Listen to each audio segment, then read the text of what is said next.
السلام عليكم ورحمة الله وبركاته. أخياري والسلامتين. maanta waxaan la wadaagi doonaa hooyo xatooyo loo soo taagay maxkamad kadib markii ay xaday kiilo barandha ah. qisadan waxay ka dhacday magaalada Jakarta ee dalka Indonesia. intaan ugu dagalin qisada, haddii aad ku cusub tahay channelka fadlan subscribe noo saar.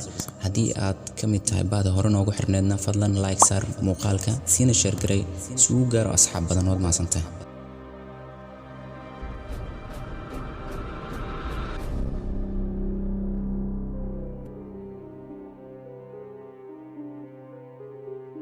sida uu qoray wargeyska The Jakarta Post ee ka soo baxa dalka Indonesia, maxkamad ku taala magaalada Jakarta ayaa la soo taagay hooyo waayeel ah oo gacmaha ka xiran kadib markii xatooyo lagu soo oogay.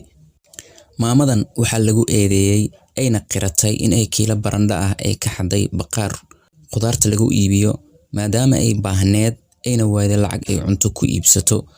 ninkii ganacsatada ahaa ama ninkii baqaarkan lahaana wax uu ku adkaystay in sharciga la mariyo maamadan. garsooraha maxkamadda oo xukunka maamadan ka hor aqriyay boqolaal qofood oo reer Indonesia ah ayaa isagoo ilmeynaya waxa uu yiri, hooyo igraali ahow, dadka garsoorku way u siman yihiin oo cidna kama sareedo sharciga.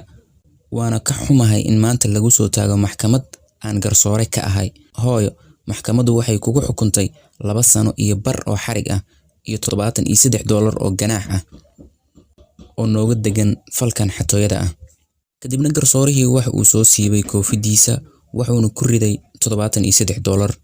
wuxuuna dadkii goobjoogayaasha ka ah xukunkan ku yiri, qof kasta oo halkan jooga waxaan ka codsanayaa in uu hooyadan siiyo $4 oo kaliya si ayna caawa ula seexan baahidii shalay ku qasabtay in ay wax hado. haddii aan awoodi kari lahaa waan ganaaxi lahaa qof kasta oo Jakarta ku nool. oo sidee hooyo da'dan ah ugu gaajoon kartaa magaalo hodan ah aad ku nooshiin idinku. isla maalinkaas reer Jakarta waxay maamadii u aruuriyeen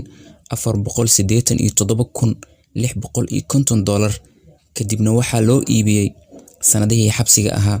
waxaana sheer loogu daray shirkadda Telkomsel oo ah shirkadda isgaarsiineed ee ugu weyn dalka Indonesia.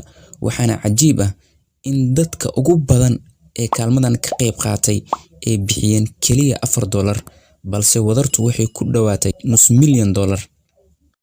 xadiis ayaa ahaa irhamu man fil ardi yarhamukum man fis samaa. dhulka isugu naxariista samada leen kaga soo naxariisani, ama kuwin dhulka jooga u naxariista samada leen kaga soo naxariisani.